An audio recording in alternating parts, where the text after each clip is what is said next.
This week on the podcast. It's also like, have you actually really just mentally sat down to understand what is the block? So for example, we talk a lot about this to our students, where certain emotions can cause certain blocks and injuries in your body. You're committing to a physical transformation, you're committing to the days where your coach gives you hell, and you might want to give them hell back, but you can't. So mentally also being able to say that no, there's a larger purpose to all of this. It's slightly more long term, thinking of the bigger picture.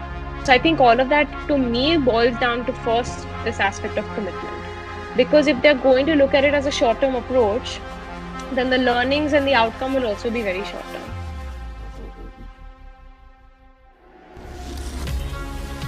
Improve your health, optimize your nutrition, perform at your peak level, increase your lifespan, build a powerful mindset. This is Jay Parekh, and welcome to the Alpha X podcast.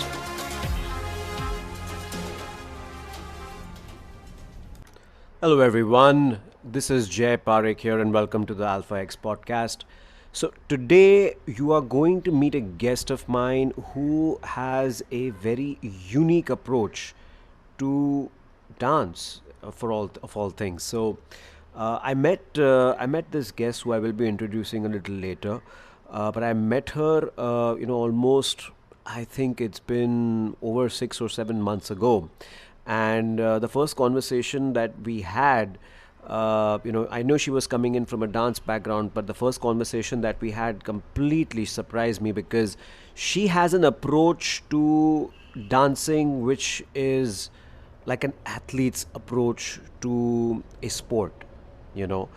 And the unique thing about this approach is that it can be applied to anything. Her philosophy about discipline, about commitment, about performance, it's something very unique, and people don't really typically think about dance in this way. It's usually thought of as something more creative, something that has to do with movement. But the amount of strength, the amount of work that goes in, and I'm not just talking work on the dance floor, but work in the kitchen, work on the body, work on the mind, is absolutely incredible. So I'm going to introduce the guest now. I'm going to move in right into the meat of this podcast, and I'm going to what I recommend you do is pay attention to the philosophy that my guest has, and how you can use that in your own life. So my guest today is an educator and a contributor. She's the founder of the FSPA, which is better known as the Future School of Performing Arts, and that's India's first school that provides a formal education in dance and the performing arts, including foundational skills in ballet, contemporary, jazz, and theory courses like dance history, dance production, anatomy, kinesiology, business of dance, and entrepreneurship. Ladies and gentlemen, please welcome Antara Ashra. How are you doing, Antara? All well, thank you so much for having me.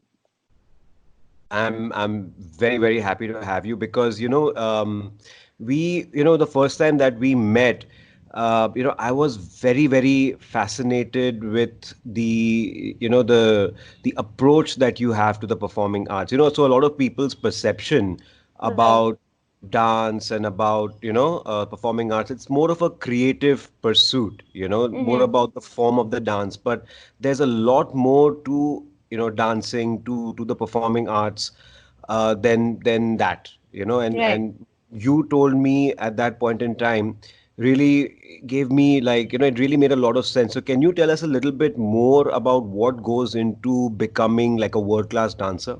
Sure.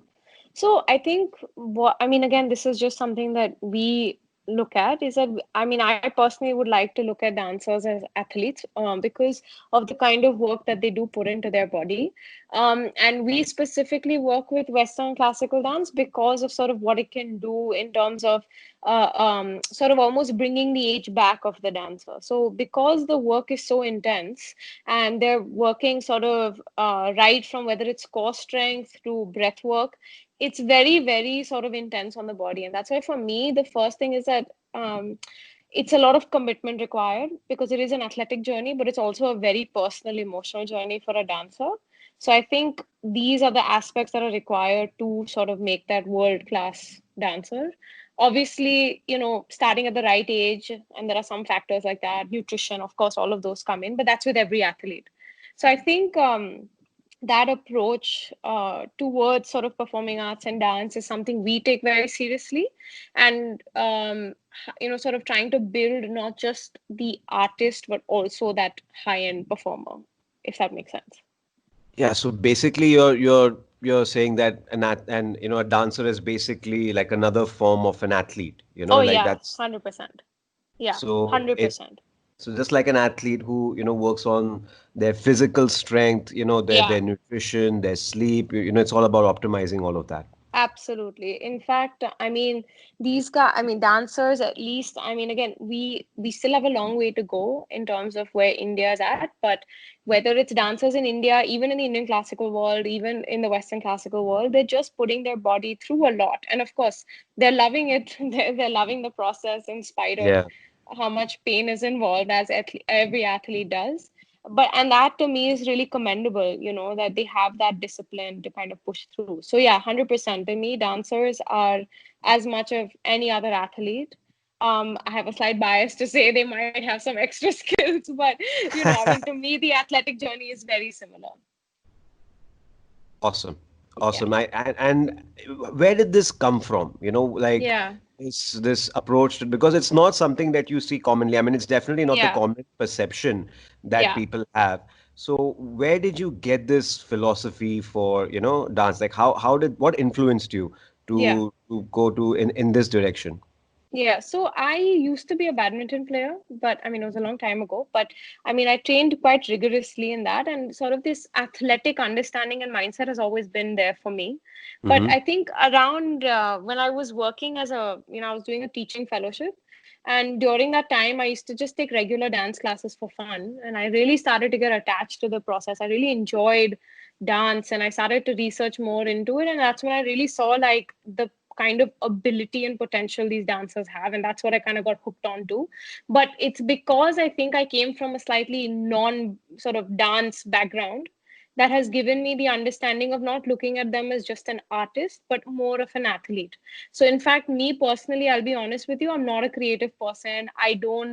I sometimes like run away from the artistic process because I it's just something I can't always relate to. I relate to it to a certain degree. For Right. me, I think my interest lies in actually building that athlete. So whether it's how do you start from whether you're like a young 5 7 year old who's starting off, but Mm-hmm. how do you sort of or even an adult, but how do you sort of inculcate all the holistic aspects involved? So for example, it's not just you physically toiling yourself through the day, it's also aspects of recovery, it's also aspect of emotional stability, nutrition, all of that. Because I mean, I guess I don't know, somewhere the process of badminton has helped me get exposed to what an athlete requires. Plus, Yeah. in the process of building the school, again, I got very interested in this idea of dance and education. I saw that the US has so many degree programs, and in spite of what a dance hungry nation that we are, I don't understand why we didn't have more degree programs. We have some for Indian classical, but we don't have anything for beyond the Indian classical forms. So Yeah. I Well, think, yeah, I think the US has a lot of focus on sports as it is. I mean, uh, I think their whole approach to even sport is very different than what you very see in much. India. Yeah. Yeah, absolutely. They've nailed the structure in terms of, obviously they have infrastructure, that's one thing. But we're getting there. I mean, when I was a badminton player, it was Hmm. still up and coming, and now you have, I mean, I never would have thought that we would have had the sort of badminton leagues that we do right now. We have really nice academies like Prakash Padukone's academy or Gopi Chand's academy. We have really like it. There's an entire sort of ecosystem, and that ecosystem I believe is still missing for dancers and artists. But like, I think we're getting there. I think the standard is being understood. So it's just a matter of time. But yeah, I think the US has nailed it in terms of the infrastructure, the overall academic outlook of it, in terms of like, okay, we can give you a degree in, Mm-hmm. say, dance, or I can give you a degree in choreography, or I can Mm-hmm. give you a degree in sports med. I mean, again, we have sports medicine here as well, but Sure. also you'll find a lot of athletes who go for these courses, not just somebody who say didn't like some, sometimes you have athletes who say may not have been able to pursue the athletic journey, so they take that direction, which is also good. But Mm-hmm. what you'll find in places like the US is that you'll find the athlete who has been been an athlete, and then they are moving towards the saying, okay, now that I've finished my playing years, what more can I do? So, for all the non-athletes who are listening in, Yeah, which is majority of, the population, yeah, let's give them a little bit of an idea. According to you, what does it take, to yeah, be a world-class athlete, to be a world-class yeah, dancer? What's the difference? Like, yeah, what do you have to do physically? What do you have to do mentally? yeah, Into how strong do you need to be? Why yeah. don't you give us a little idea about that? I mean, I think it boils down to commitment, right? So if you really look at some of the top athletes, right, whether it's dancers or badminton cricketers, whatever, Mm-hmm. you'll see, first of all, the number of years that they've put in. Now, it's not about, okay, sometimes if you're lucky, you've started at the right age. But apart from starting at the right age, even if you start a bit later, to then take on the consequences of starting later, which still to me goes back to this aspect of commitment, right? Mm-hmm. Because ideas that you're committing to a physical transformation, you're committing to the days where your coach gives you hell, and you might want to give them hell back, but you can't. So mentally also being able to say that no, there's a larger purpose to all of this. It's slightly more long term, thinking of the bigger picture. Mm-hmm. So I think all of that to me boils down to first this aspect of commitment. Because if they're going to look at it as a short term approach, then the learnings and the outcome will also be very short term. So I think for me, first thing, it boils down to commitment. I think the minute that mindset is and that aspect of commitment is understood, then I Right. feel like automatically you're able to you're willing to put in the effort, you're willing to go the extra mile, you're willing to take initiative to say that, okay, this was the feedback given to me, I Mm. can't depend on my training time or my class time to fix this, I have to do it offline. That's when the initiatives roll out. So I think for me, more than what it takes, like, okay, like this is the regime you need, I think first just constantly setting in that mindset. And of course, if the kids start at a younger age, Mm-hmm. a good coach, and I mean we've seen so many, they'll probably start instilling that from day one. Yeah, and I think that can have, I don't know if that answers your question. So, when you say commitment, right? I mean, where do you Yeah, think this commitment comes from? Because, people, yeah, they even when you're looking at, let's say, something as normal as, physical fitness, yeah, or even somebody who wants to go ahead and build a business, commitment is required for yeah, either of these tasks, right? yeah, And yeah, even in success in sports or in dance. yeah, So, how does somebody go about, inculcating that quality into their yeah, life and, make it like something that's practical? yeah. See, I think firstly, one aspect that I think, and I'm talking for dance as well, which we're still Mm-hmm. working on, is also building effective role models and motivation points, right? So when I say this word motivation points, by what I mean is that, so right now, if you go to the US, Mm-hmm. kids start ballet at the age of like 3 or 4, Okay. then they just devote their life to it. Some of them even go homeschooling just so that they can pursue ballet.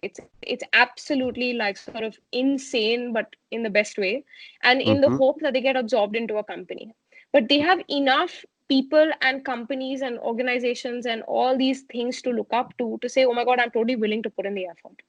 So I Okay. think we also need, I think somewhere that, like for example, I think Prakash Padukun obviously set that benchmark, way back. So I'm saying that I think those motivation points and role models are very important for dancers, Mm-hmm. sorry, for athletes to Mm-hmm. sort of kind of get that commitment going. But I think also as they see the rewards of their effort, right? So for example, if you have, say you have as basic as an inter-school competition, right? Mm. You win that, or you win a district competition. So idea is that you need these motivation points Mm-hmm. also, which to me goes back to the ecosystem. So for example, if you've got, athletes who've retired from their playing years, now setting up other leagues, other academies, you're Mm-hmm. setting up more motivation points. Am I making sense? I think that commitment will, Sure. it comes with also making sure that there's enough opportunity. So I think what you're saying, I guess, is that it comes from an infrastructure, a sense of community, perhaps, Absolutely. you Yeah. know, Yeah. And to and some degree, we have to create it, right? So I also see, I think to some extent, we have to build enough people who stick around long, enough to Mhm. then build these opportunities.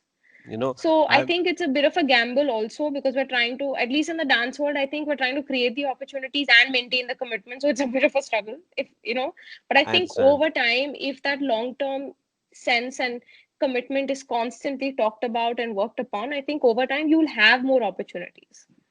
So that's really funny because I'm actually working on something like that. I'm actually working Okay. on developing a community for not specifically for athletes or dancers, but specifically for people who just want to improve their lives and get stronger. I really believe so. I don't know what what's your viewpoint on this, but it's Okay. people have this perception that like people who are strong or athletic or have Hmm. that talent, they're kind Hmm. of born with it, and either you have it or you don't. Yeah, yeah, yeah, yeah. And Yeah, to some degree, I do agree with that. Like, because for okay. example, so like if you look at a country like Russia right now, they Mm-hmm. start auditioning kids at like 5, Okay. um, for these sort of junior programs for ballet. Now, Mm-hmm. obviously, ballet is like literally there. It's part of the culture. It's literally defined. It's a huge, huge part of their life. Sure. Even non sort of ballet, sort of an audience will still be involved somehow, but now they start auditioning kids at the age of 5 because there's a certain structure that the Russian form of ballet requires. You need a long, there's a certain sort of way your neck has to be, your lower back, all of that. Now, if I'm born with a natural arch, I'm not eligible. Now, that is just the matter of fact that, they have Mm-hmm. to deal with. Now, that doesn't mean that the person can't be a dancer. It's Mm-hmm. just that they may not be able to be a dancer in that particular format of ballet. Now, obviously, there's a population out there that is not going to be happy with that. They believe that things should be more inclusive, and I get that. I get that. But Mm-hmm. I think that I think that if I were to say force a child with that arch to say pursue that sort of form of ballet, but then 10 years later they get a massive injury, I don't, to me, I think it's better that they get told at 5, you find another alternative, and then, at least, continue with your dance journey. So I think to Yeah. some degree you are born with it on a more Mm-hmm. physical sense. Mm-hmm. But I think commitment and mindset can definitely be instilled, along the Right. way. I agree with you that in certain sports, for Yeah. example, you need a certain kind of physiology to be good at to have a better chance of being good at basketball, for example. Yeah, yeah, Longer yeah. legs, and you need to be taller, etc. And there are Or exceptions, right? We've had, I think I don't remember his name, but there was somebody yeah, in the NBA in New York, I think, who was considered like sort of shorter than everybody and like way shorter, but he was still, there are yes, exceptions like that, obviously. But I'm yes. just saying that like there are certain things that you are born with and that must be leveraged.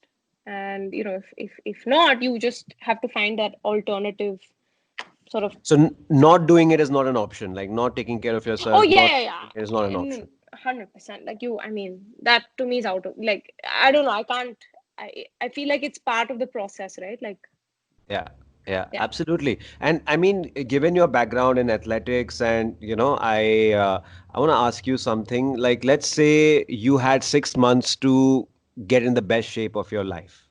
Okay, Okay. Huh. given your Okay. current situation right now. Yeah. Yeah. Okay, let's say you just had to. Yeah. Okay, Yeah. Yeah. Yeah. so what would you do? And I'm talking physically and mentally. Yeah. What kind of a Yeah. regime would you follow? Given your background, your knowledge, what would you do? Just a fun question. I think it'll be good to speculate. I mean, honestly, I first need to mentally prepare and like fully commit to this, right? So I sometimes see like, movies where the actor is portraying a certain character, whether it's an athlete or if it's, they have to sort of completely go the other way also, where they have to put on the weight, not even Mhm. just lose the weight, right? Or Right. not just the muscular physique, but they have to go the other way. To me, again, it goes back to commitment to saying that, okay, I have 6 months to do this. So I Mm-hmm. think first mentally preparing to say that I have to sort of, these are the things I'm giving up. This is what I have to do. And I think that first week is always super hard. But I think if you commit to it and just push past for that first, week, especially for a physical journey, I think it's totally doable, right? So I think for me, first, it would be mentally having to prepare myself. I think Awesome. that's the step I would take. Then after that, I think to do what has been given to me. So if that means I have to do, I don't know, if I have to, if I don't know, say I had to train to become a dancer for in 6 months for a particular whatever end outcome due to X, whatever it is, right? I mean, 100%, I would be thrilled, by the way, to have the opportunity where I have to give only 6 months to a physical transformation. To me, that's awesome, right? Because, Yeah. and this is obviously making sure that I have no other mental stress and all of that. Mm-hmm. If I do have that, then I have to come and sort of sit down and prioritize how do you manage everything. So that's what I'm saying. I think it goes back to first mentally preparing yourself. Absolutely. So there are Yeah. two things actually over here that you said that were very interesting to me, and I want to dive in both of them. Okay. Yeah. Yeah. So the first being commitment, and the second being the recovery aspect that you spoke about. I think both of these things are really really important. Now, when we talk about commitment, okay, Yeah. what's your method or process to get committed? Because you will there are a lot of people who say I want to lose weight, for example, Yeah. right? Yeah. Yeah. I really want to, I really want to, I really want to. But when it comes down to it, Right. forming that commitment and following through is something that, although they want to do it on one end, they find it really difficult to actually follow through. So Yeah. what would what's the process behind developing that kind of a commitment where you really want it, but how do you implement it? So I mean, I'll be honest with you, I've been on that journey like a million times, I'm sure. So I personally have struggled with weight issues even as a kid. Hmm. Even though I was very, very active, I was always on the slightly heavier side. And obviously, initially, I don't think I cared much. But when you get older, you start to not only care like how sort of you're coming, like how you're looking, but also sort of internally health wise, right? Like I think it does you sort of start thinking about it a bit better. But I think 100%. that I've realized that the I've been successful once or twice out of say the 10 times I might have tried, right? To say, okay, let's reduce the sugar, let's get on a really good health track in terms of working out 6 7 days a week, right? In fact, Hmm. I recently did it and I was successful only like right now. I've never been successful before. In the sense, I might have gone through the say 2 3 weeks of doing it and then I would have slipped back again. And I think that when I am more emotionally stable and aware of what I am feeling, or if I'm aware, sort of handling myself on a much more aware level, that's Hmm. when I have seen success. So how do Same you thing with my gain that dancers. awareness? How do you I gain that think awareness? I'll be honest with you, I don't know. I think to some degree it has to be organic, but I think just really wanting to fix Mm, yourself, right? You really are like enough is enough. Like I mean I've seen it even in say my dancers where they come in sometimes there's a bit of a wall, or they're still trying to figure out why is this not working for me, or my god, I've been working so hard, still I'm not being able to achieve XYZ. And I've seen my teachers tell them this in multiple ways, because obviously you don't want to spoon feed them also. right. But it's also like, have you actually really just mentally sat down to understand what is the block? So for example, we talk a lot about this to our students, where certain emotions can cause certain blocks and injuries in your body. I have seen it Wow. happen to my dancers multiple times. I have, where, for example, certain whatever. So say there's they're holding on to a lot of say anger for whatever reason, right? It's Mhm. come in various whatever, say in their back or whatever. If you're holding on to a lot of stress, they might have experienced something else. But because a lot of the dancers, they're working out physically constantly, they think that this arises only physically. But we are, at least in our school and our teachers, we've spoken to them multiple times saying that this can't only be physical. If it's not recovering, you've done all the physio possible, then what is missing, right? At least assess that. And I've seen it completely flip also once they've reflected. So I think again, but it has to happen organically. Even if I know the answer, you have to wait for the student to you know so even with Yes. me, like I'm sure, like I mean, my husband has told me many times that, okay, like you've done this like a million times, why? And and I if I complain I'm not seeing the results, even though he knows what he's trying to tell me that, like, can you reflect otherwise? I just am like, no, no, no, I'll just keep forcing and pushing myself. But Mm-hmm. then the light bulb happens, and then you're like, oh yeah, this is what he was saying all along.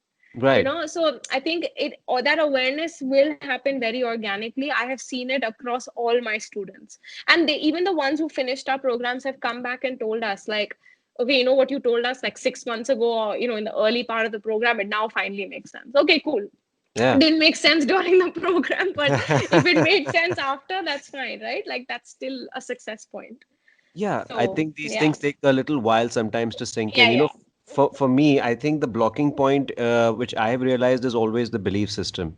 yeah, So yeah, I work with clients, who that maybe they're trying to achieve physical fitness, maybe they're trying to go to a mentally better place, sure, sure, and they because of that they're having a hard time doing it because their belief systems are not in place. So the way right, I see it is, people have value systems and people yeah, have yeah, belief yeah, systems. So value yeah, yeah, systems may be that, okay, I want to be a world class dancer, yeah, maybe that I want to be a world class athlete. That's the value. It's something that they value, right? But right, deep down they don't believe that they can do it. sure, So that's sure. like a blockage. Yeah. I see your point. In fact, we do a lot of work on that as well. So in the Yeah. beginning part of the year, the first thing we do is actually sit down what are there to assess what are their core values, in the sense to say that. So for example, if I value discipline, or if I value commitment, it actually gives me a deeper insight into the person, like into who I really am.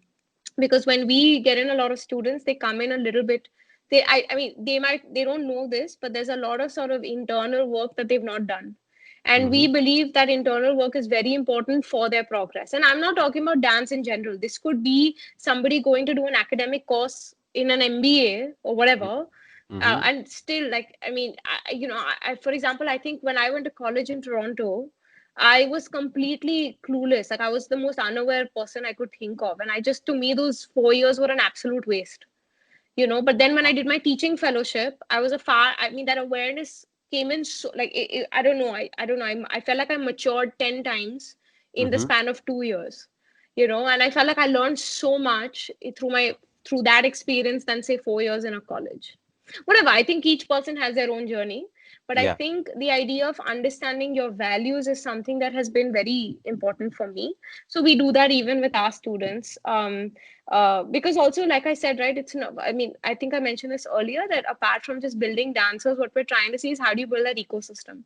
If we only build the dancer, then you'll have all your beautiful years performing, and then you're going to hit a point where you're going to be like, okay, now what do I do with my life? So this Right. happens with a lot of dancers in the West as well, right? I've read multiple articles where they might have a goal, that my goal is, it's a very sort of finite goal of saying, Mm-hmm. I want to be on Broadway. Then they actually reach Broadway, but then they don't know what's next, Right. and then they Right. hit a slump. So it's like Right. you may feel like you've achieved everything, but actually you've not even thought beyond that. So you're again feeling like you've not achieved anything. Right.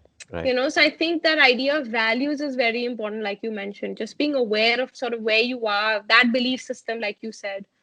Yeah. Absolutely. And Yeah. also, another thing that you touched on earlier, which was, managing your stress, managing your recovery. Yeah. Like you said, it's not just the physical aspect of the training, but it's Yeah. also what you have on your plate when it comes to life. Yeah. And we just don't have the stress of training, but we also have emotional stress from day to day life. And I personally believe that all stress goes into the same bucket, whether it's physical, Mm-hmm. emotional, mental, it all goes into the same bucket. And Right. Yeah. what is your perspective on that, and how do you manage, like Yeah. recovery? How would you do it, or how do you teach your students to do No, it? I mean, it's very similar, right? So, for example, if you are going to walk in, like say there's something bothering you, it's Mm-hmm. going to sort of affect the way you move in class. And like, I mean, I've experienced this. I remember, so when I initially started the school, I would train a lot with my dancers to just go through their experience, right? And I remember Mm-hmm. I got a very, very bad ankle injury because I walked into the class with a lot, like, sort of, I was just thinking of 10 other things. So I Mm-hmm. wasn't even focusing, and a simple landing on my foot got messed up. I mean, it's stupid. Like, I mean, I considered that a very dumb injury, something that could have been easily avoidable, avoided. Avoidable. But I realized, yeah, but I realized it's because I was sort of mentally my own zone and not in the work in the moment, and that caused my injury. So I do believe that sort of all stress can end up leading and sort of causing the same consequences. So Mm-hmm. in terms of physical stress, obviously we make recovery almost compulsory as part of the day, but to a point where they need to develop the habit themselves. So for Mm-hmm. example, a lot of dancers don't end up recovering because there's also this aspect of like, nee, I mean, again, I think we've all gone through this in our own work, where you feel like the more you do, the more the more worthy you are. Like, oh, Yeah. I worked out like 3 hours today, like whatever, right? So the Yeah. idea is that we obviously first sort of start making it sort of compulsory, but over time we basically create systems to make sure that they are understanding the need to recover. So what Right. you'll find over time is that even if we're having a quick meeting, or say they're sitting in my theory class, they'll Mm-hmm. have a tennis ball with them or a foam roller or whatever. Right. So the physical recovery is things like just daily, make it into a habit that you've got to be foam rolling, stretching, tennis balling, whatever, balun, whatever you need. Right. So what's So a that's quick recovery protocol like, that you could the maybe foam suggest? roller, right? We the foam roller, or we tell them to carry a tennis ball. You also get that spiky, the ball with the Yeah, yeah. spikes. Yeah, So yeah, yeah. whatever you can to just concentrate. In fact, we also encourage that the dancers actually help each other and say massage each other. So let's Mm-hmm. say we tried. Sometimes this ritual doesn't come through, but we tried like every Friday evening, Right. pair up and just release everybody. Plus, we don't conduct classes on weekends. I think it's very important that dancers don't get attached. So I mean, dancers go through a lot of FOMO. I've gone through it, and it's Mm-hmm. not very healthy. Like I remember when I started just basic regular dance classes, I Mm-hmm. loved it so much that like I would miss family dinners just to go to Mm-hmm. a dance class, and I wasn't even a professional. And that's terrible. Like, I mean, how can I can't, I don't know. I think that needs to be some level of detachment also. So we don't hold classes on weekends. They do have assignments and stuff to do, of course, but Mm-hmm. we encourage that they take a break also from that. Now, obviously, there are some who are a little more complacent, where we have to instill like, you, why haven't you done your research on this, right? Sure, Like, sure. don't be an inactive mental dancer. Like, to be like sort of mentally you should be able to picture yourself. Can you Mm-hmm. even do that? But if you don't watch enough, you're not going to be able to do that. So it's a fine balance of making sure that they're not, you have to be eating, living, and breathing it, sure, but you Mm-hmm. also have to take a moment to chill. So Mm-hmm. that sort of balance is there. We've also done, we just keep talking about just checking on them. I mean, I mean, as much as we can. Some of Mm-hmm. them sometimes communicate a lot more easily. Sometimes it takes others, more time. If they can't communicate to me, I'll sort of make sure I let them know that, listen, like, you tell me the kind of person you want to communicate, or here are 10 other resources. Right. You take your pick and call. Now, because we work with sort of young adults, I'm not going to be forcing them, even though I feel this person definitely needs to go speak to somebody. I can't do it. You can only keep taking the horse to the water, but I can't like put their head in the water to drink it. Absolutely. I know Yeah. what you So mean. so as sometimes it is a bit frustrating, but each person has their own learning, and that's up to us to be patient. So yeah, I Sure. think recovery for us is multiple aspects. The physical aspect, checking in on them, conversations, but also not sort of overbearing as much as possible. Yeah, because that'll just add to the stress, I think, It'll add to the stress, it'll annoy us, it'll annoy them. Like, no point. Yeah. add to the collective proverbial bucket. Absolutely, I agree. I'm sure, I mean, I'm sure I've been a pain to some of my students. I'm sure the other teachers have been a pain to them, but I think it's part of the journey, right? If you're spending 4 5 6 almost 5 6 hours a day together, I Right. mean, that's a long time. Yeah, it is. It is. Yeah, Tell me, I mean, this athletic approach that you have to dance, I mean, yeah, how has that yeah. influenced your, your non-dance life, and how has I that just changed things for you? I just crave to be more like a dancer. So I'm very like I love watching, like, I know this sounds funny when I say it, but just like those bodies, like, when I watch like a very, very well trained dancer just like Mm-hmm. being able to do crazy things with their body. And I don't mean flexibility, right? I'm even talking about a lot of male ballet dancers, if you have seen. Mm-hmm. Mm-hmm. Their elevation is just ridiculous. Like, they have these insane, like, in slow mo, you can see the muscle. I don't know. I can keep watching that. To Yeah. me, that's something that I love in terms of, it's obviously, it keeps you on your toes a little bit, in the sense to say that you sort of like I mean, I walk into the school every day and then I see all these fit dancers in front of me. So obviously, it Mm-hmm. keeps you on your toes. But I'll be honest with you, right? Because I work on the education part of it, Mm-hmm. I'll be honest with you, it's become difficult. So initially I used to dance all the time with my dancers, but over time I've realized that my work, if I'm working, I can't dance at the same time. Like I can't focus in the class, I can't focus, it's just, so I've had to take a step back. But I Mm-hmm. mean, I do try and remain fit. I fortunately have a lot of awareness now in terms Mm-hmm. of, so for example, I mean, it's a funny example, but my brother was, kind of having a knee injury. Mm. He went to multiple specialists, and I told him one thing: your hips are tight. You need to do some amount of yoga. That's all I told him. He Mm-hmm. went to every specialist under the sun. In the end, boiled down to the same thing that I said. Right. So the idea was Yeah. that because of working with my teachers who are fabulous, but also seeing my students' journeys, I've been able to understand the body in ways that I never thought. Like, I'll be honest with you. Mm-hmm. Again, maybe I'm biased, but when I was a badminton player, we weren't exposed to all of these things. And I know a lot of athletes right now also who are not exposed to, say, a lot of the anatomy pieces, or the fact that, okay, like I know for a fact that I don't think I ever stretched as a badminton player. I don't know why. Like maybe I was not disciplined enough, but it just Mm-hmm. wasn't spoken about enough. I even go to a gym sometimes, and if I'm stretching, I'm often seen like, people are looking at me like, why is this person stretching so much? So I think for the dancer, because they are also having to work creatively, Mm-hmm. they not only have to be athletically strong, they have to be extremely malleable at the same time. So I personally believe dancers have a very, very heightened awareness in terms of what the body needs. Again, maybe I'm Interesting. speaking with a bias, No, a interesting. That's bias, actually but true. it's I. because they do so much, right? They're doing ballet, and obviously they're doing even other forms like, say, hip hop, right? So quite Mm-hmm. opposing forms. So then you ultimately have to understand, okay, how does my muscle work in a structured format like ballet? But if Mm-hmm. I have to let loose and work with groove, how do my muscles work? They're also getting exposed to gymnastics, Pilates, yoga.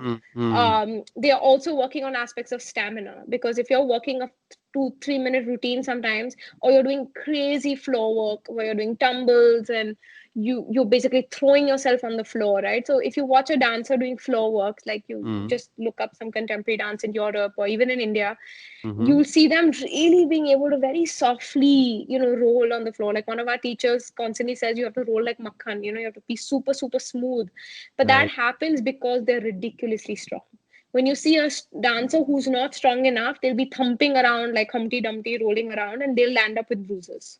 But a dancer who's like so exquisitely aware of their body, Mm-hmm. they'll roll around as if it's nothing. I'm finding it very hard to articulate over this call, but just No, I you mean can it Google it makes online. Yeah. sense. It makes Yeah. sense. Actually, I have a background in jujitsu myself. Yes, correct, correct. So it's the same thing, and Oh, yeah, especially. perfect. Martial arts and dance, very like so many similarities. Yeah. Exactly, exactly. Yeah. It's the same thing, and gaining that awareness. I think either following a discipline like dance or Yeah. martial arts, or just getting into, a sport which involves movement of the body, Yeah. and getting an awareness, a kinesthetic awareness, a Yeah. level of proprioception, Yeah. awareness how the body moves, and in relation with, the your environment, with the floor, especially Yeah. because people, so a lot of injuries happen when, like regular people just even fall down, and they don't know Exactly. how to break a fall you Yep, know absolutely, absolutely. In fact, I mean, actually, that was supposed to be a leading cause for injuries or something like that, because hmm of, as you get older, you're losing your muscle mass and all of that. So I think, like, yeah, I mean, I'm familiar with what you're saying, and obviously, dancers are a much more heightened sort of, add like, thousand to that, in terms of yeah. them being able to sort of do that. So yeah, I agree with you. Yeah, With the lockdown right now that's yeah, happening, yeah. how have you adapted your practice to that? Yeah, so actually my classes are going on as we speak. We basically have been moving our online, like our current academic year has moved online, and we extended it up to June next week, Okay. because then we have to wrap up the program, because typically we finish on May 31st, and Mm-hmm. then we would have started our next batch on or in August. Okay. But because August would have been the first 3-year batch, we can't start it online. Like it's too big a program and too important, sort of a journey for a young dancer to start via online, which is why we've had to just postpone it. Okay. We are in the process of sort of seeing what we can do about it. But also the current situation, we had a lot of applicants from other cities. Mm. Obviously, it's just not safe for people to come right now. So Right. it's, I mean, yeah. So right now we're conducting online classes to whatever degree we can. But Mm-hmm. I'm a firm believer that in order for you to conduct this journey authentically, it can't be online. So like I know people are just trying to make ends meet, and obviously I'm not the dance teacher, and my dance teachers are doing a fabulous job online, but Mm-hmm. they'll all tell you that they do feel limited a little bit. So I we know. at this moment, going online is the best we can do, and I think it's great because it's keeping even the non-dancers like getting the opportunity to continue dancing, which is great. But Right. for the professionals, they just have to work on making sure that their fitness is up on point. Sort of just constantly working their body on a daily basis. Again, also being safe, right? You don't want to do jumps on a marble flooring as much as Right. possible. Absolutely. There are lots of these professionals online who are working with yoga mats to make sure that, or even a mattress to make Mm-hmm. sure that they're landing safely. So you sort of innovate, but right now the key focus is just being healthy and safe. Because Yeah. if you've been at it long enough, your fit it'll come back. You can bounce back easily. So right now, Yeah. maintenance is the key. Makes sense. Makes Yeah. sense. I think that the whole aspect of muscle memory, Oh, you can bounce 100%. back 100%. and Really, I feel like people underestimate a simple. So, you know how you might have a Surya Namaskar practice, right? In the mm-hmm. ballet world, it's a bar, right? You do bar exercises, Yeah. it's like a ritual for professional dancers. And I think sometimes it's really underestimated the value of just sticking to that ritual. I Mm-hmm. mean, but I'm saying the long term effect of it is sort of something that I feel only when you stick to it will you really experience. But yeah, I think just focusing on that can also be a big game changer for people right now. Yeah, small habits I think built over time create massive change. It's like that same example, of Yeah, hitting a golf ball, but just yeah, maybe adjusting the degree a little bit. So that degree is like that small habit that you're doing, and then over time, as that ball travels, it'll end up in a completely different part of the park. right, So right. it's something on those lines. So fantastic, Antara. If Yeah. people want to get in touch with you, where Yeah. can they find you? Where can they learn more about your Yeah, work? yeah, yeah. So they can obviously check out our social media page, which is on Instagram, Future School of Performing Arts, and the handle is FSPA Dance Education. Or they can email me. It's antara at fspa.co.in, and obviously our website, which is www.fspa.co.in. Lovely, lovely, awesome. And Awesome. you are helping people who want to be professional dancers and even recreational Yes. dancers as well, or Primarily people who want to get on a professional track, but also sort of anyone who's interested in this idea of alternative education. That's also something that I mean, obviously, this is for me like sort of the epitome of an alternative education. But yeah, anyone that sort of wants to get into dance, performing arts, professional dance training, all of those aspects. awesome, awesome. Yeah. So it was lovely, lovely having you Thank for you the so for much. the I really podcast. It appreciate it. was I it was amazing. I really enjoyed our conversation. We really went into a lot of depth about mindset, which is not something that I was expecting. But I thought we Oh, were okay. talking about yeah, no, but I loved it because that's something that for me I think as at the bottom of every discipline, or of everything that you want to achieve in life, whether you want to improve your health or you want to improve your relationships or whether you want to improve your career, your finances, or Yeah. perform well in any discipline. At the Yeah. end of the day, it's the mindset that you Yeah. come It to it is. with, It is. and 100%. I'm so glad that we see eye to eye on that, because Yeah. it's I think more people need to understand that once they do, they can accomplish amazing things. Thank you so much, everyone, for tuning into the podcast today. Listen, if you want to help out, leave a comment, leave a review, like the podcast if you're watching this on YouTube or any other podcast distribution channel like Spotify or iTunes or whatever. But it really helps the show out. So do that, and I will see you again soon.